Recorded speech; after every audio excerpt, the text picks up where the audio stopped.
please, we'll start with questions in English. Please raise your hand and let me know if you would like a question. There's one here actually first to start, and then we'll go to Carol. Novak, Diego just finished the press conference. He remembered the match in New York. And today, well, no little man in tennis anymore. A huge match for you, for both, let's say. Well, he definitely deserved the applause that he got in the end of the match because he was fighting, he was playing really well. He was the better player probably for the first three sets.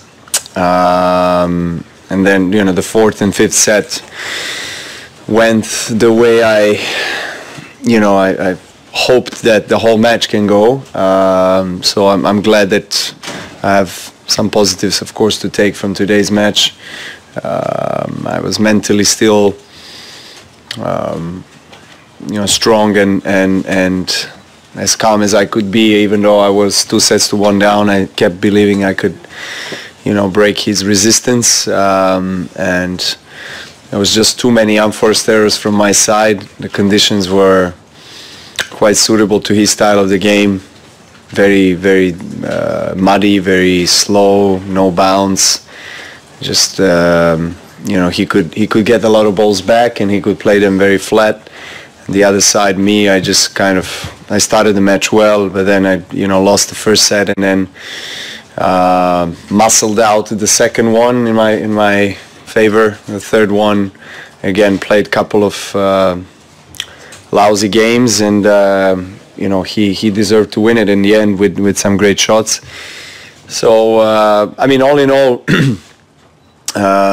it was good to be part of 5-set match. I didn't play too many of the 5-setters in the last couple of years, so I see a lot of good things in it.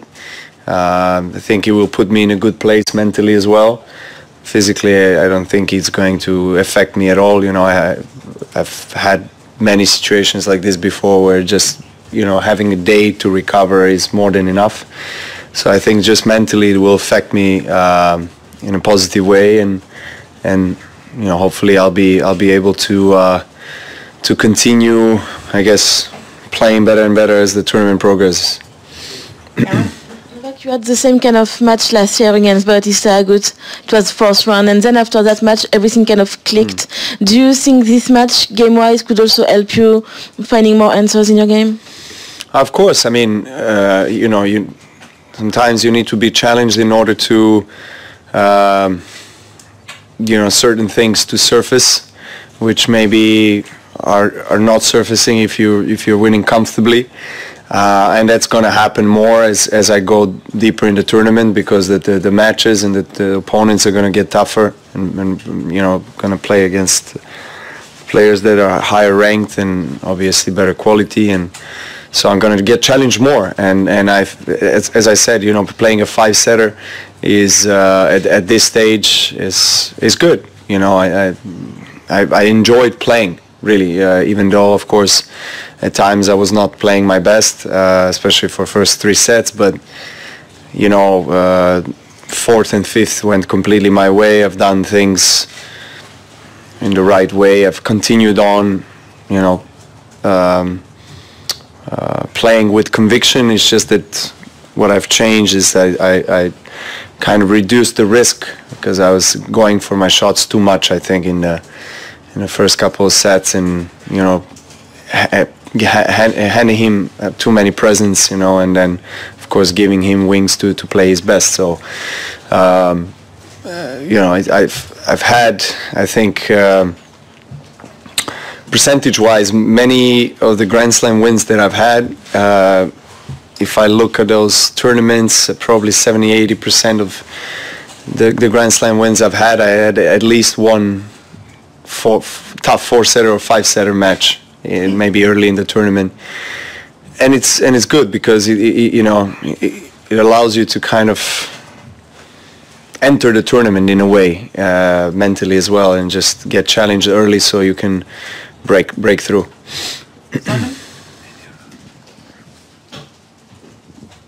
Hi, Novak. I know we're all still a bit obsessed with Andre, but is it right that he came in at 3-4, so you leading 4-3 second set?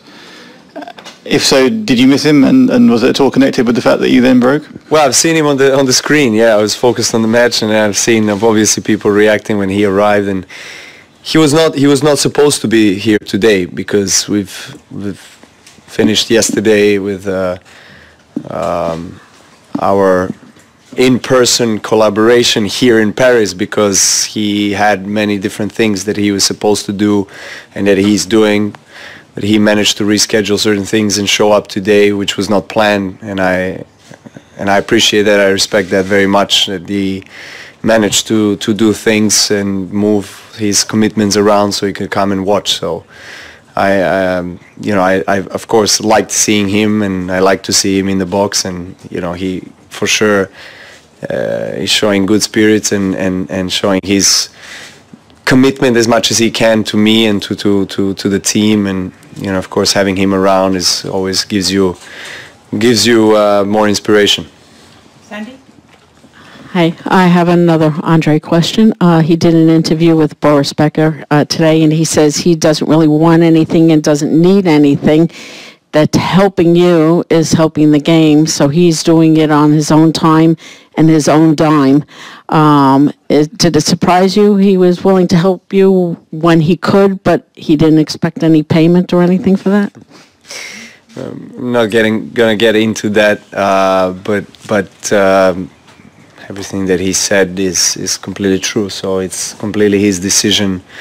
How much he wants to get involved, how often he wants to be in person there with me.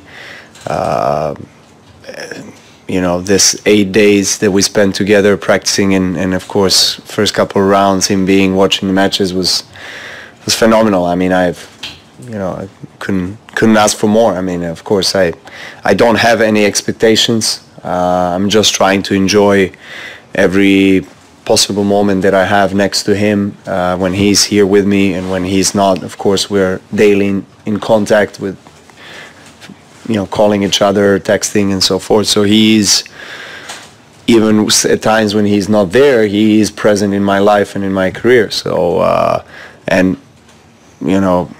as far as I'm concerned, I mean, I hope that that's going to stay, for a long time, and we can create something that is going to go long term. In terms of some plans for the future, we don't have anything set in stone. We don't, say he's going to be there till this time or that time. He's going to try his best to be on the biggest tournaments with me, of course, and as much as his family time allows, and all the commitments that he has. And of course, we both agree that I'm going to need someone also day-to-day basis that can work with him. But he's the man. Phil, Obaldo, and then we're going to have to switch. Here's a shock, Novak. My question is about the man, too. But people who know Andre talk about, what a special mind he has. Very sharp, unpredictable, sees the big picture. Just talk about his mind, what it's been like working with him, and is that a special quality of his? And secondly, did he say today that, I don't know, it's okay not to be perfect? Yeah, we had a great chat after the match, and we focused on positives, and we analyzed, of course, things that could have been better. But generally, he's someone that with a very positive mindset about tennis and life in general. He likes to simplify things. He likes to just focus on the right, I guess, frames, and just get the best out of it. He likes to engage 100% in whatever he likes to do and he wants to do. And in a conversation, you get that sense from him that he knows exactly what he's talking about, and he's trying to, maybe sometimes when you start talking about technical stuff or life in general, it gets complicated, and one of his virtues is the ability to actually simplify that and make it very clear. So, he didn't seem to me very unpredictable, but you know, he seemed very bright, and he is very bright and very genuine, very good soul, good heart, cares about the game, cares about others, and always tries to be kind to others. And he possesses those values that I stand for as well, and that's where we relate to each other very much. Last question from Robaldo. Yes, good thing for you that they all ask you about Agassi, so nobody asks you about you. And I'd like to know if... but that's why you are here. I'd like to know if when you have a positive attitude, when you say, okay, good that I played 5 sets, but wouldn't you prefer to be Rafa Nadal who wins 6-love, 6-1, 6-love, and 1 hour and 30 minutes? Wouldn't you change? I really don't understand that question. Try. Should I ask Agassi? You should ask Nadal. I think you're a bit late for his press conference. It was 4 hours ago. I am who I am, and I'm happy with that. Okay, thank you very much. Thank you. We're going to switch languages. So please clear the room as quickly and quietly as you can. Thank you.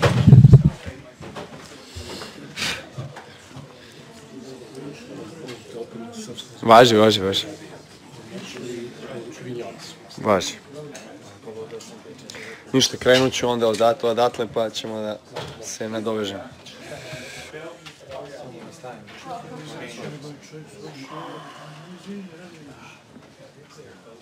Ste spremni? Evo analiza današnjeg meča. Vrlo dobro kao odlično. Šalim se. Počeo sam meč sasvim dobro, imao sam break prednosti, onda sam jednostavno dozvolio sa nekim nekarakterističnim neizađenim greškama njemu da se vrati rezultatski i da taj vrlo loš game na 5-oba u prvom setu mu je dozvolio da osvoji prvi set. Naravno, kada dozvolite vašem protivniku da dobije prvi set i da na neki način date mu krila, on opet izvuče nekako najbolje iz sebe i to je bio slučaj za njega u prva 3 seta. Bio je bolji igrač, sigurniji u nekim presudnim momentima. Ja sam nekako odigrao te u nekim presudnim trenucima. U prvom i trećem setu servis gemove vrlo loše sa nekim dosta besmislenim, da kažem, neizađenim greškama. Mislim da je razlika bila u tome što između 4. i 5. seta i prva 3 što sam u smislu rizika previše sam, tako da kažem, pokušavao, previše sam želeo da završim poen prerano, tako da je to rezultiralo na neki način i velikim brojem neizađenih grešaka. Njemu je dozvolilo da se osjeti komfornije. U 4. i 5. setu sam nastavio da igram u tom nekom ritmu, s tim što sam malo smanjio tu neku, kažem, zonu rizika i prosto jednostavno sam odlučio da na neki način izdržim više u reliju od njega i da vidim šta će se dogodi. I ono što sam i poželeo na kraju se i ostvarilo, a to je da ili on napravio grešku ili sam dobio kraću loptu i uspeo da završim. Tako da ponekad su stvari možda tako jasne i jednostavne kada se gleda sa strane, a igrač ponekad na vreme to razume i shvati, ponekad malo kasnije, ali dobro, to je sve stvar nekako evolucije i razumevanja same igre. Pobjeda u 5 setova može da donese dosta nekih, da kažem, pozitivnih stvari. U principu, ja inače, ako gledamo procentualno sve Grand Slam trofeje koje sam osvojio, na često tim turnirima sam imao u prvim kolima, da kažem 3., 4. kolu, obično četvrtfinalu, neki meč od 5 setova, neki maraton koji na neki način mi je pomogao da uđem praktično u turnir da psihički prevaziđem, probijem taj neki led, jer kada ste favorit, očigledan favorit i očekuje se od vas da dobijete svaki meč u 3 dobijena seta, ponekad uđete prosto u tu neku monotonost i potrebno vam je da vas nešto malo prodrma i potrebno vam je ovako jedan meč, tako da sam siguran da ovo može da mi pomogne za nastavak turnira. Izvoli. How about ladies first and then... Yeah. Koliko je ohrabrujuće što nisi igrao najbolji tenis, a opet si pobedio?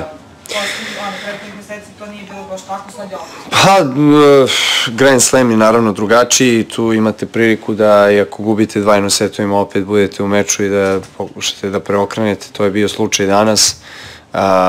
Naravno ima tu dosta nekih elemenata u igri koje nisu funkcionisali baš najbolje u prva 3 seta, ali koji su bili izvanredni u 4. i 5. Tako da, eto, ja gledam da se usredsredim na te stvari koje su dobro funkcionisale i da to prenesemo u svaki naredni dan. Kažem, imao sam dosta iskustava sličnih i doživljenih mečeva koji su bili slični ovome u tim nekim početnim fazama Grand Slamova, tako da to je nešto što može i istorijski se pokazalo da može da mi posluži kao neki stimulans dodatni, tako da ću da se potrudim baš tako da ga, tako kažem, iskoristim. Last question here.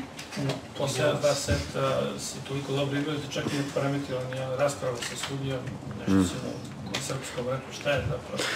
Ba, najbolje je da iskomentarišem to da je on radio svoj posao i ja sam radio svoj posao i to je to. Kako odlaski 4. i 5. set, u pravom smislu te reči da se prišlo i o tome. Šta je bio okidač za to da ga smažiš na taj način i koliko to hrabruje? Pa mislim da je presudilo ovo malo pre što sam rekao, možda malo o tim nekim detaljima iz igre, taktičkim. U principu možda zvuči tako jednostavno, ali opet ponekad kada ste na terenu i kada doživljavate to iz te perspektive, vam treba možda malo više vremena da shvatite, ali jednostavno ja sam pokušavao možda previše upravo zbog njegovog jakog otpora sa osnovne linije i možda sam imao malo previše respekta za njegovu kretnju, njegove udarce sa osnovne linije zbog uslova u kojima smo igrali, gde je bilo dosta sporo, nizak odskok, blatnjavo, prilično su uslovi bili u njegovu korist, on je nizak i prosto ne mora puno da se savija i igrao je dosta dobro i efikasno i onda zbog tog nekog otpora ja sam pokušavao previše rano da završavam poene i to je, eto, kažem, možda prouzrokovao veći broj neizuđenih grešaka, onda sam nekako to izmenio, preokrenuo taktički, jednostavno samo dodatnu loptu odigrao, možda ga naterao malo više da on razmisli, da on nešto kreira i to je bila razlika. Thank you, gentlemen. Thank you. Ramos, da. Pa, levoruk je, nema puno levorukih igrača danas, naravno Nadal je najbolji levoruki igrač na svetu i specijalista za šljaku. Ramos Vinolas je isto neko ko je u jako dobroj formi ove godine, igrao je finale Monte Carla i nema neko preterano veliko oružje, tako da kažem, udarci mu nisu možda toliko prodorni, ali je izuzetno konsistentan, izuzetno čvrst, ne daje mnogo, kažem, ne greši puno i prosto morate da zaradite pobedu protiv njega. Igrao sam na Davis Cupu s njim, dobio sam taj meč u 3 seta, ali to je drugačiji su uslovi, drugačija je podloga potpuno. Danas su isto bili uslovi koji su i njemu išli u korist protiv Puja i video sam malo taj meč, tako da je dosta sporo i teško je zabiti loptu protiv takvih igrača i on prosto nekako kada vidite da se neko kreće iza osnovne linije i vraća vam sve što pokušate, onda malo preterate i onda dosta pravite grešaka. Mislim da je Puj upravo zbog toga izgubio današnji meč.